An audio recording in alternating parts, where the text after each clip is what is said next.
Jadi misalnya saya jadi ulama itu bayang di santri musitok Islam pokoknya ke Ahmadiyah ya gitu saja.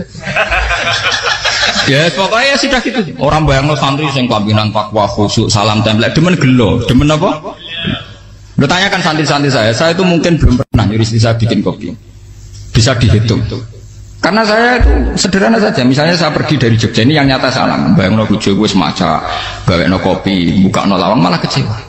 Seperti umumnya orang kan gitu. Semerantau ada bayang no bujo gue nyuambut, digawe no kopi, digodok no banyu hangat, teman. Bareng teko bujo no wangep, kukur-kukur. Karena tarifnya dia ideal, maka mudah kecewa kalau itu tidak terjadi. Nak kula mboten sebayangno kaya Jogja ibu juku cek uta Islam. Nak salat 5 bulan ya sudah gitu kan. Pakai standar-standar yang minimalis. Saya dari rumah bangun sampai ngaji ya, pokoknya melek ya sudah nak salat demadem napa. Mulane sudah gitu. Andai kan saya pakai standar maksimal, maka akan mudah kecewa. Rasulullah juga begitu. Rasulullah itu ngadepi Sayyidah Aisyah itu ya begitu, ngadepi Hasan Husain. Sehingga tidak ada cerita Nabi mudah kecewa betul. Karena Nabi bayangkan anak istrinya itu ya minimalis sekali, urusan dunia loh maksudnya minimalis sekali. Misalnya Nabi pagi-pagi tanya, ya Aisyah apa ada sarapan? Tidak ya Rasulullah, ya idzan asumu, kalau itu saya puasa. Kalau sampean usul-usul lah juga no kopi wong wedok opo, itu kan repot. Muni-muni itibak sunnah Rasul tapi tidak pernah sampai mendekati sunnah nopo Rasul. Sehingga ya tenang saja Nabi.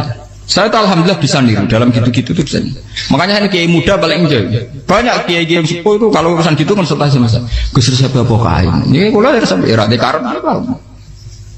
Juga saya tidak pernah bayangkan apa tanggaku seneng aku atau orang sing ngaji aku kecewa itu tidak pernah bayangkan. Sampai itu kan makhluk, tidak penting. Kecewa tidak kecewa itu tidak penting. Saya itu orang alim, ngerti ini warido kamat lubi, ora warido kum. Yang tak gulai ridane pengiran, ridane sing ngaji, ridane konsumen. Itu apa? Makhluk tidak penting. Itu harus dilatih. Harus apa?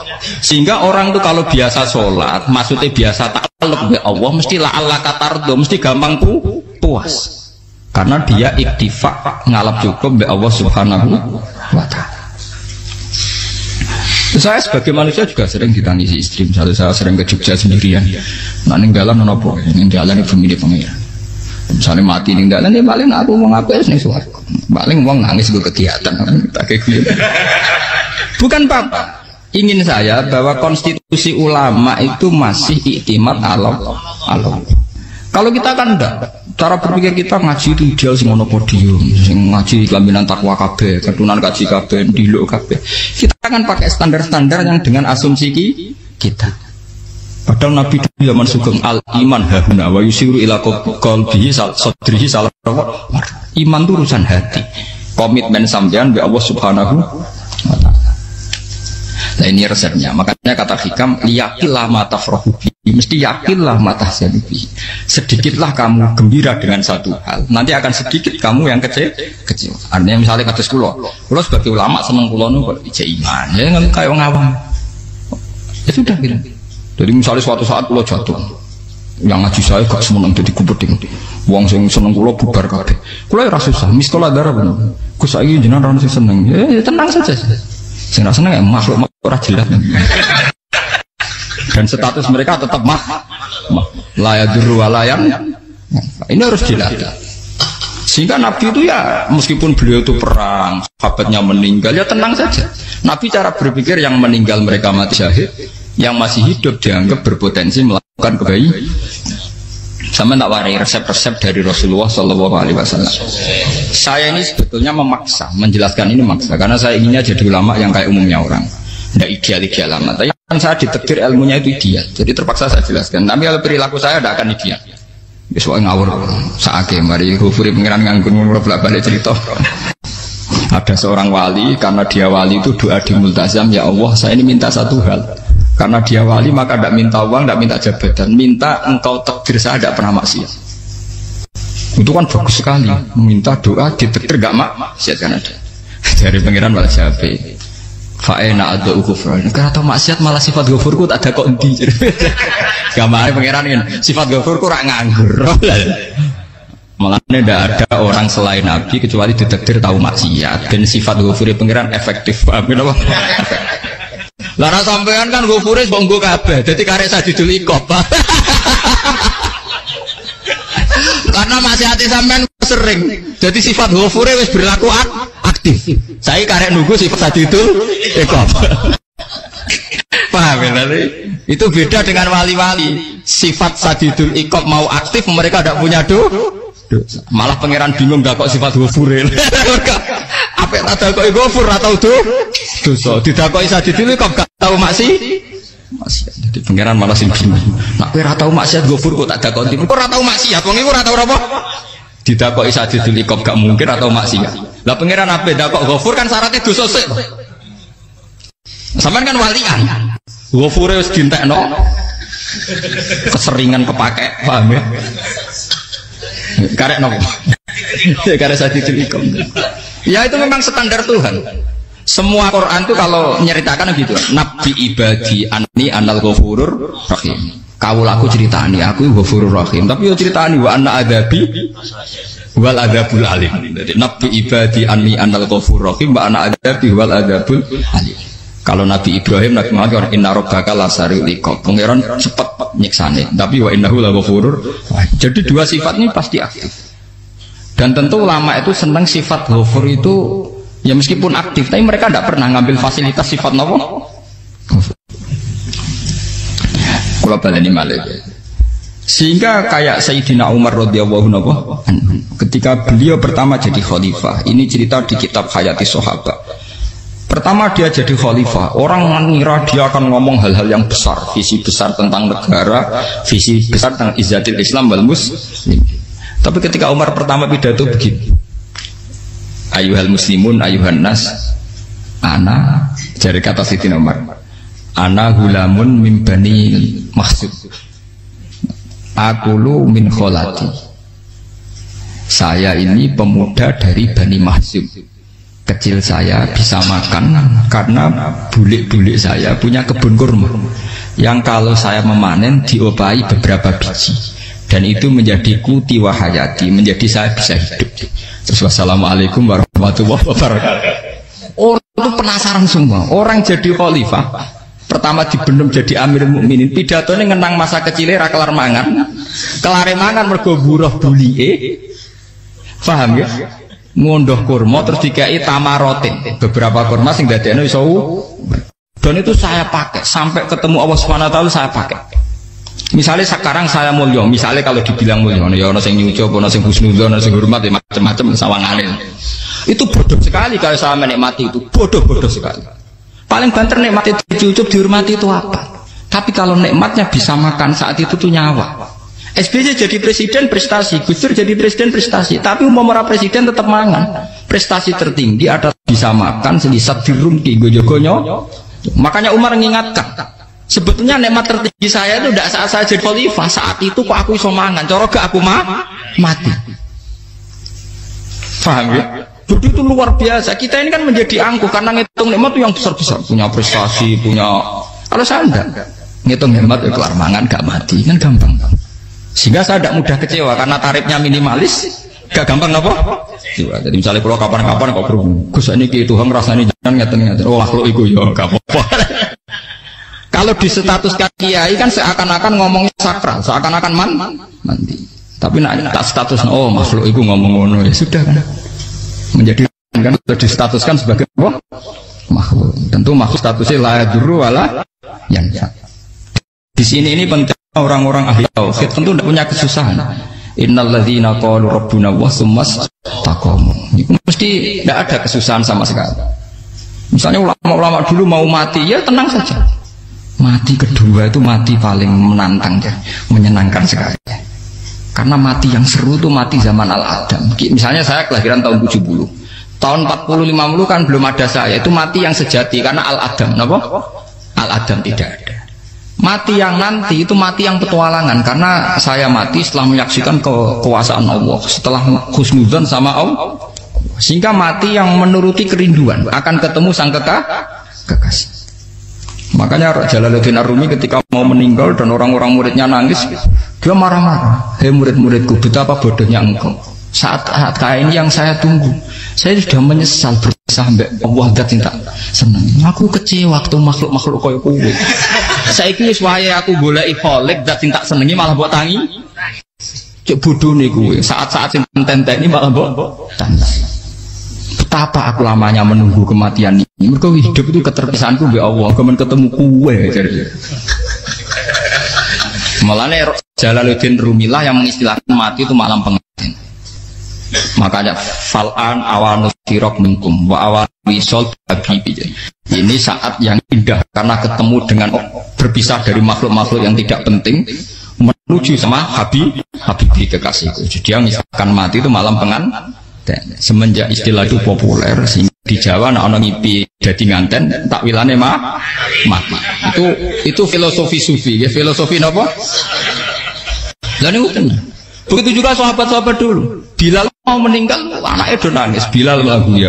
Ditanya sama anaknya, kenapa anak-anak kamu nangis? Dan jenengan badhe kapundhut. Aku malah seneng nang mati. Dan nalqal akhibah Muhammadan wa hisbah. Aku nak urip ketemune mbek kowe terus.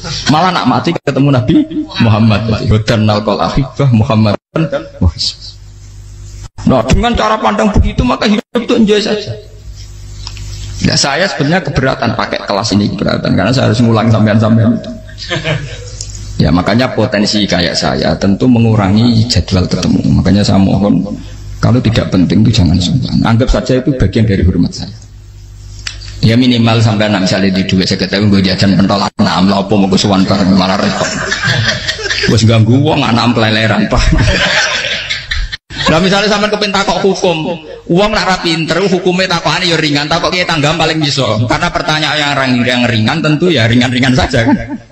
Gak perlu kiai kali Sampai rasa GR, kalau pertanyaannya angel Gus gak ada sing iso jawab. Uang nak ralim tahke, ku pertanyaannya ya ora patimu tuh. Iku wis kangelan ngoten. Ini mboten ngenyek tapi padha enak. Padha napa? Makanya kalau latih. Jadi hikam sendiri itu ada manhaj, ada metode. Kalau orang supaya tardo, liyakil lama tafrahu bi, yakil lama tahzan. Anak saya itu kalau habis main pulang, itu saya senengnya pol. Istri saya pernah jangan. Gus, anak mulai senengnya dek biro-biro, anakku gemulai nih ngomahku, misalnya terus biasa. Saya terus anakku lo main mulai itu seneng. Biro-biro anakku mulai nih ngomah. Dipanggil anak saya bapak lu senengnya tak boleh. Biro-biro ada saya manggil bapak. Jadi saya pakai standar minimalis sekali. Saya tidak pernah pakai tarif dia anak yang ideal dihormati orang-orang. Sebenarnya anakku sujud nih pangeran, ngerti pentingnya mau tasbih. Makanya anak saya tak namakan tasbih semua. Itu ya sudah selesai. Saya tidak pernah bayangkan anak saya jadi kayak besar dihormati juga. Mari gampang kecil. Ya mas, kau yang nggak Sayyidina Umar. Saya pemuda dari Bani Mahzum. Yang kecilnya bisa makan karena buruh bulikku. Akal tuh tamarot. Wah itu saya baca tuh nangis betul. Betapa hebatnya Sayyidina Umar. Mengingatkan ulang bahwa nikmat tertinggi itu ya makan, karena makan kaitannya nyawa. Orang jadi bupati, enggak jadi bupati tetap makan. Jadi kalau ngantin saya tarifnya minimalis sekali. Nah, kalau orang sudah makan gitu, lah Allah kata mudah sekali. Tapi kalau sampai tarifnya ideal harus di mobil, kudu sanggup agak. Masuk gue mobil gak sanggup agak. Barang gue sanggup agak, kudu gue penderek. Masuk kiri lu juga kok tanpa apa? Penderek. Penderek maju. Masuk orang kena dikeloli, jadi malah repot. Akhirnya gue mau ngayu. Harus selingkuh jari sing gue. Itu lapor koromen. Mau nuruti tahapan-tahapan duniawi makanya resep kalau ingin itu kon sholat, maksudnya sholat itu dihayati secara tauhid ya, dihayati secara tauhid. Misalnya inna sholati wa nusuki wa mahyaya wa mamati lillahi rabbil alamin. Itu akan pasti Allah kata pasti mudah melihat alam ini ridho. Ini satu sekelumit ya, di resep orang ulama yang saya meniru beberapa di kitab Hayati Sahabat, di kitab Hikam, dan meniru terutama semuanya sanad dari Rasulullah Shallallahu Alaihi Wasallam. Hanya suatu saat Nabi itu kagum.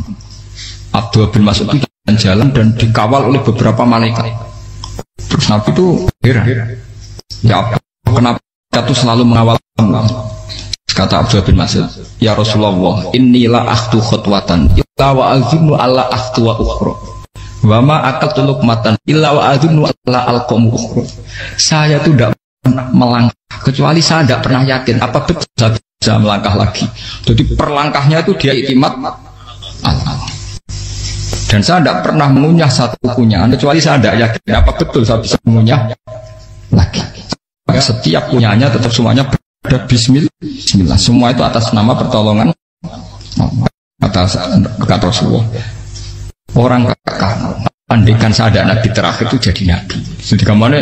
Makanya dulu nabi itu sering ngendikan, andaikan orang-orang kayak gitu itu ada nubuah, tentu mereka punya derajat nopo nubuah. Jadi tidak jadi nabi tapi punya derajat nopo nubuah. Nah orang yang cara berpikir gitu tentu tidak khawatir apa yang hilang dari dirinya karena dia berkontrak dengan Tuhan hanya per menit per detik. Jika mempunyai resep al-mu'min yusiru sana Allah ayakuna li nafsi zakiron. Seorang mukmin yang sejati tentu kontaknya dengan Allah Subhanahu wa taala dan dia tidak pernah ingat dirinya sendiri. Kayak sampai pas umat tapiil, Allahu akbar, Allah maha besar, subhanallah. Selalu ana wong ngrasani lali termasuk lali utange barang iku. Tapi yang jelas kan menjadi enjoy dengan dirinya sendiri. Paham ya? Menjadi enjoy dengan dirinya karena dia tidak sering punya kontrak dengan makhluk.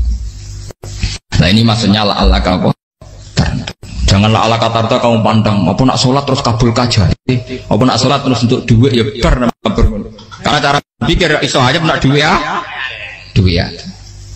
Dan ini resep ya, dan resep ini dari ulama-ulama yang istinad ila Rasulillah sallallahu alaihi wasallam. Karena kalau Nabi itu memang cara pandang begitu.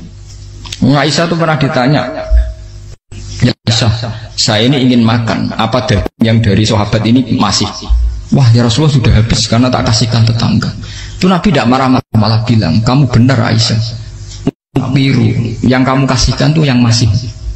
Kau nak daging dipangan dewe kadang nuruti nafsu, nak dikekno wong sudah kau nuruti perintah pengen.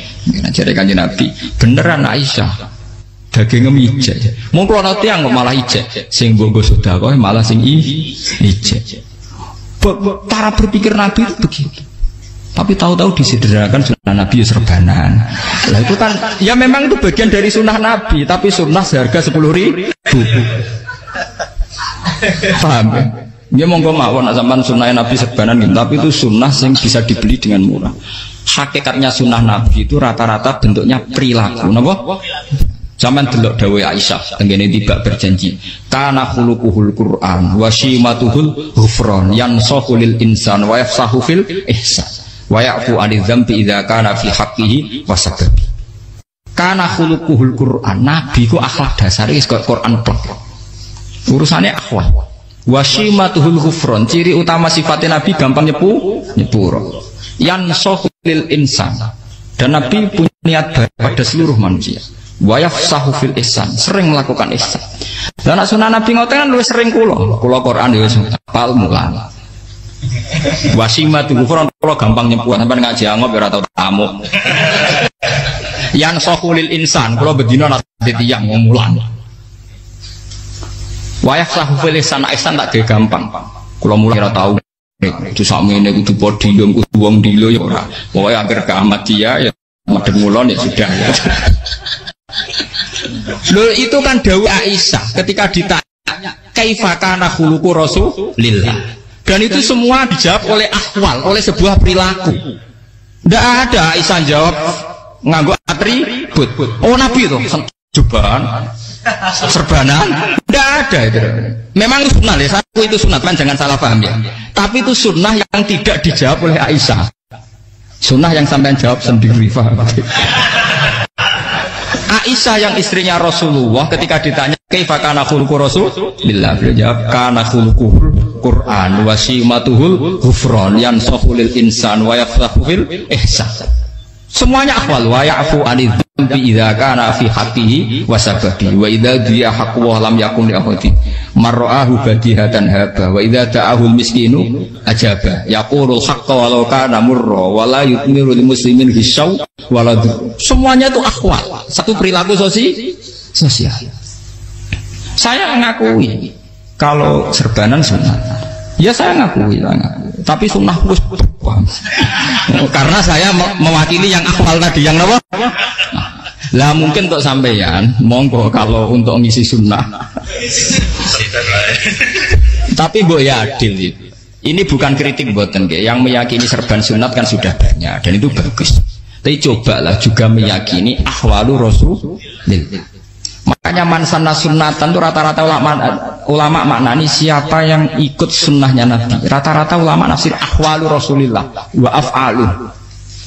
Perilaku sosial Rasul. Makanya terusannya wa idza da'ahul miskinu ajaba. Kalau dipanggil orang miskin ya datang.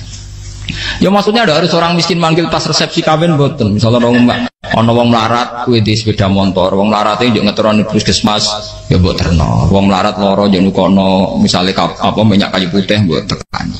Ora kok ngerti-ngerti mbok musan walimatul urus sing wajib piye lho. Payah. Lho lan padahal miskin aja pe ora ana hadise urusan walimatul urus mboten. Kalau orang miskin manggil ya. Dalam riwayat hadis ya Nabi sering dipanggil orang miskin. Ya Rasulullah, mbok datang ke rumahku, ada apa? Terus ya Nabi, saya tuh ingin rumahku sing elek jenengan nanti salat teng mriku. Ya Nabi datang ya salat saja ya ora jaman. Fi ayyi makanin aradta an usolliya fi. Kamu di tempat mana kamu seneng salat teng mriki ya Rasulullah. Ya Nabi salat. Sing utang ya waras pisan. Kenangan mbek Nabi kok mae dienggo salat Nabi. Ampean tau utang kiai kon salat. Kon mromosekno anakmu iku paham. Dia itu nggak nunggu kersane ketampi PNS. Padahal kiai ini dia anak era PNS. Kalau dulu kan sahabat ngundang Nabi itu ya gitu. Ya Rasulullah, saya itu ingin sekali engkau sholat di rumahku. Fatakhidahu musollan. Kemudian tempat yang pernah engkau sholati mau tak pakai musola pribadi. Makanya masjid kiblat itu rumahnya sahabat. Karena dulu Nabi pernah sholat di satu tempat. Adalah ono perintah tahlilul kiblat itu di rumahnya sahabat. Itu sahabat dulu itu kalau ngaturi Nabi itu kenanya ingin Nabi pernah sholat di situ. Nah, ilmu ngeten ini muntah. Ya untungnya enten kula, jadi ono sing eling-eling ya, Bang. Nah, teman kudu syukur ya, artinya syukur ya. Orang kayak saya itu tidak usah sampean dikte-dikte ngikuti hukum adat.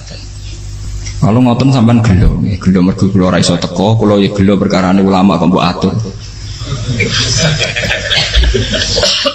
Makanya saya sering guyon cerita, saya itu kalau di pasar Pandangan dulu itu anyaran boyong sering di pasar, ditanya sama Gus wong alim kok di pasar, piye?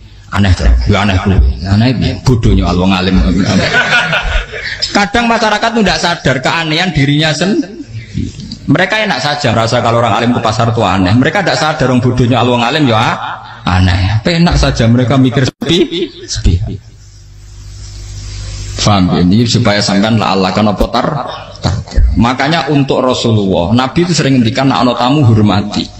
Tapi etika mertamu di Rasulullah itu walakin idza du'aitum. Mertamu Nabi itu ditimbali. Walakin idza du'itum du'iya mabni majhul. Ketika kamu ditimbali fatwa. Jadi ya ayyuhalladzina amanu la tadkhulu buyutan nabiyyi illa ayyudzana lakum. Jadi untuk sowan Nabi itu nunggu dipang. Meskipun sahabat tuh rindu Nabi, tidak berani sowan ke dalamnya Nabi. Kalau ingin ketemu Nabi di bareng pas sholat jamaah, karena Nabi pasti keluar di mas. Andai kan Nabi nerima tamu di rumah, ora sido dadi Nabi. Sama nompo tamu.